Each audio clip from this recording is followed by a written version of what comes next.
1 second, sorry. Because just to let it stop vibrating. Okay. Hi. My topic is the all-knowing presence.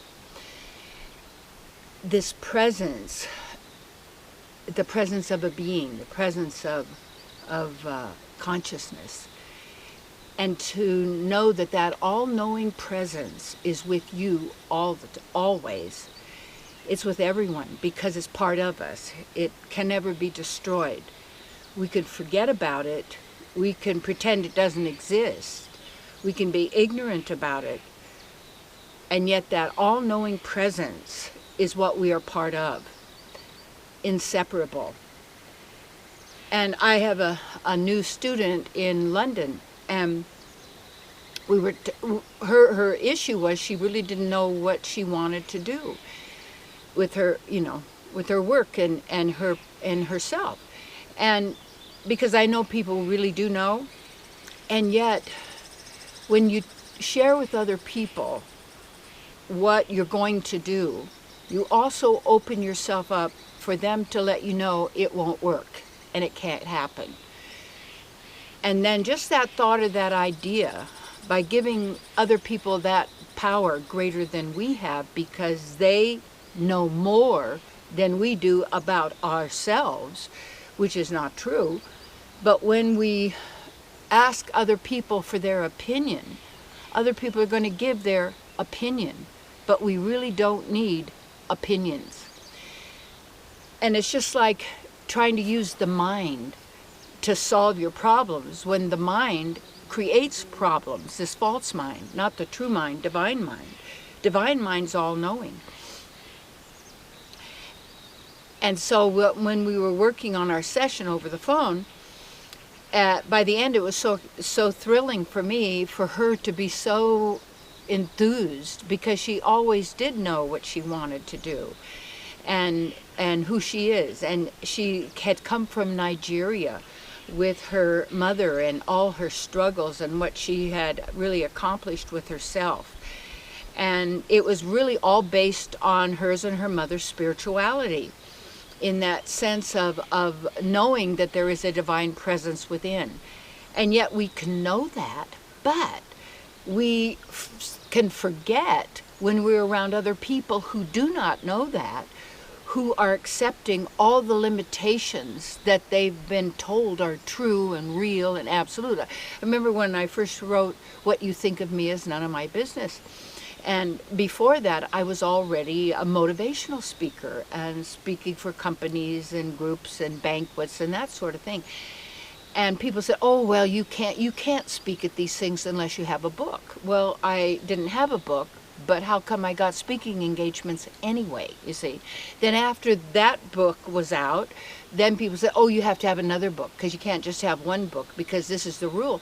And people are always kind of tell you what all the rules are and what you can't do and what all the limitations are, when we're gods without limit.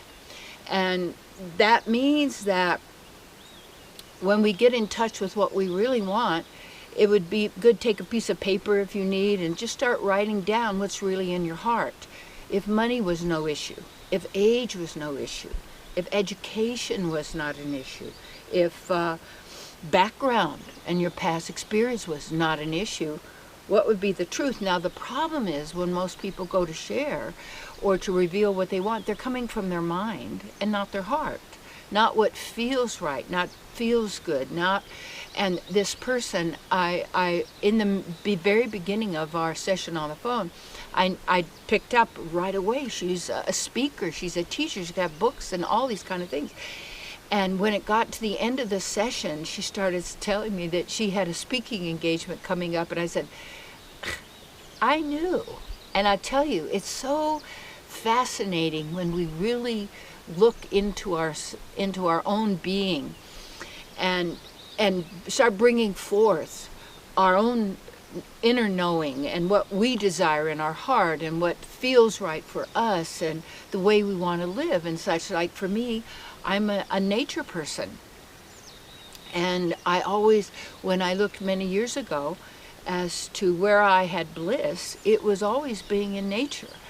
And we have our own divine nature, and it's that all-knowing presence that is with us all the time, that we are part of.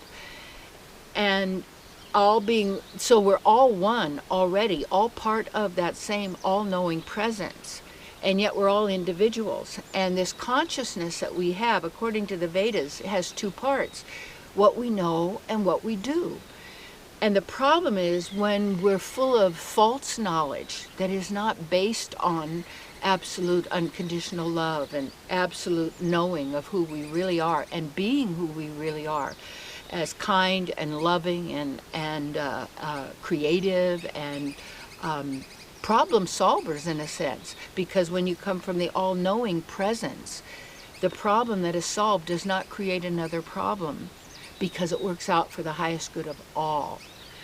And so what the essence of this is, when we feel frustrated, stopped, no passion, no enthusiasm, it's like, and I don't know, and confused and all that. It's not because we don't know, but because we believe the mind and the mind of others that have told us it's not possible.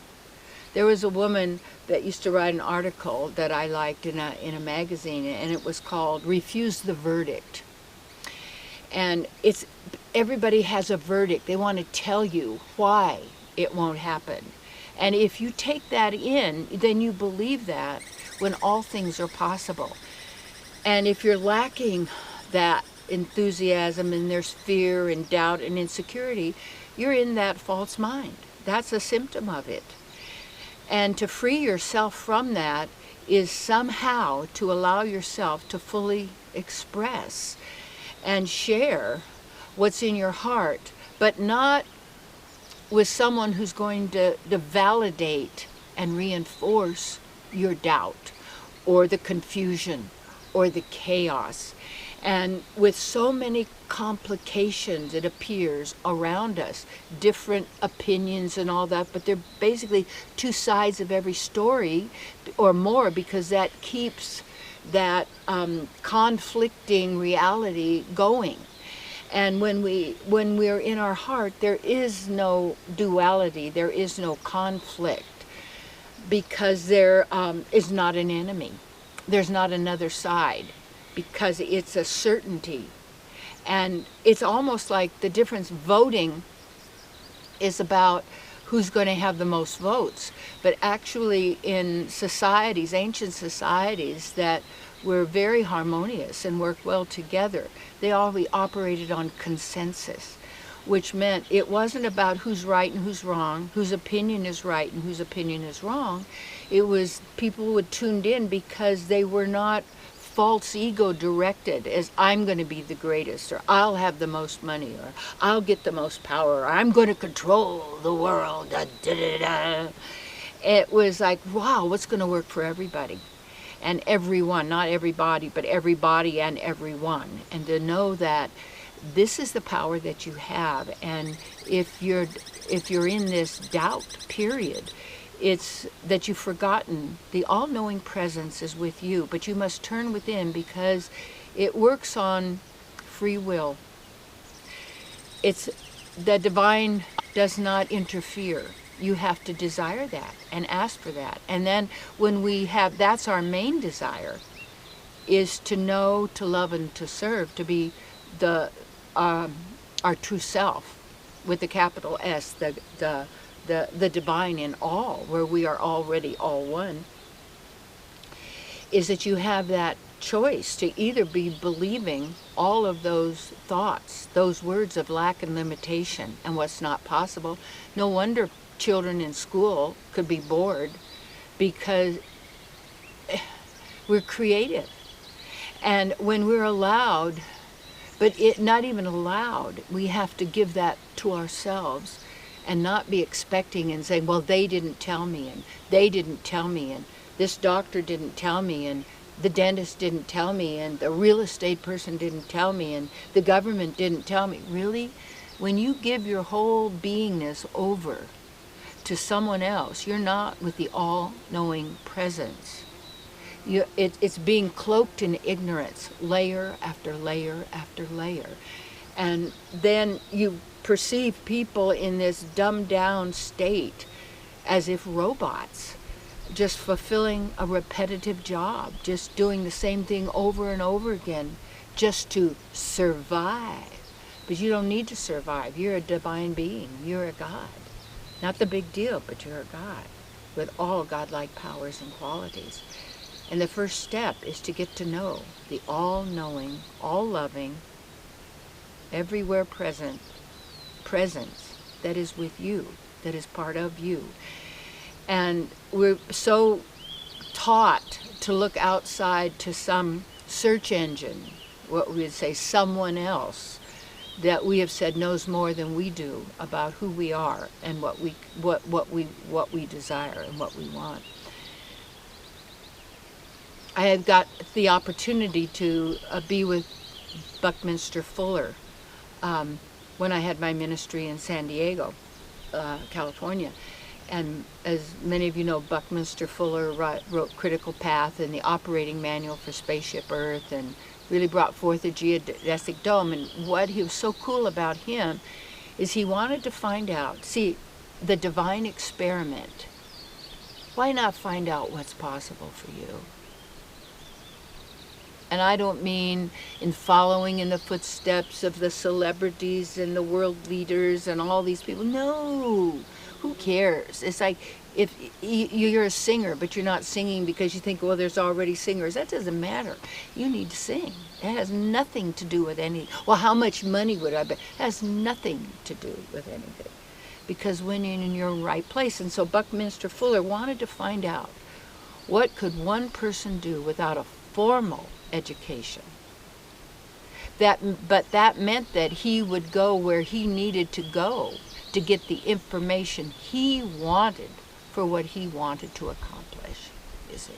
Then we call that self-educated, as if that's not as good as institutionalized education, schooling. And schooling's like a bunch of fish all kind of going together.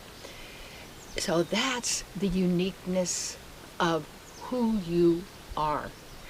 So if you're feeling all of that repression and suppression and confusion, it's in the mind. And you got to get yourself to that place where you've got someone that you could actually talk with, to share with, who brings you back to yourself to help you, but doesn't judge or criticize you or tell you what's possible or not possible. And that's very rare. And the best thing is to find your place, if peace and quiet in nature somehow, or you create that in your home with nice plants and flowers, doing the best with what you've got, or you find a place and give yourself that without cell phones, without electronics, without others, without anything that's chattering, and to be still. To be still and know that I am God, not Terry, but that I am is of that greater I am that we are all part of, that can master and handle anything expertly, instantly. Just the divine experiment of learning to trust in the all-knowing presence, and how you do that is you got to use it. You got to start doing that. So no one cares more about you than you do.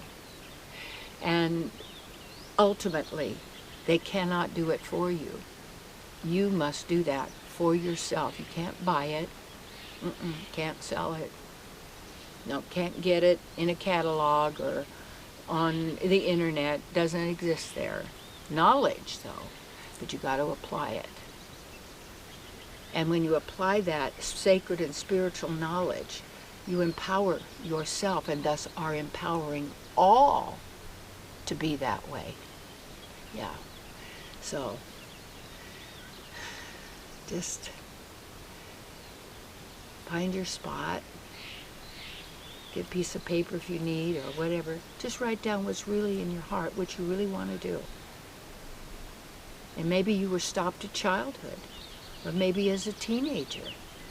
or all different levels, but don't make it wrong and bad or guilty or angry because you're an eternal being. So you say, well, I'm glad I found out it finally at this age. Give up that age nonsense. Doesn't make sense. Yeah. And this, let it flow.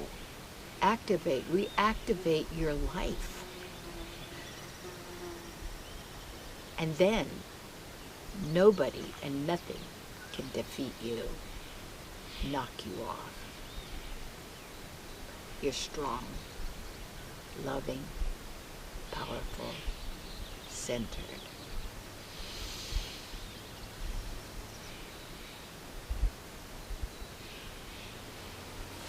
That was really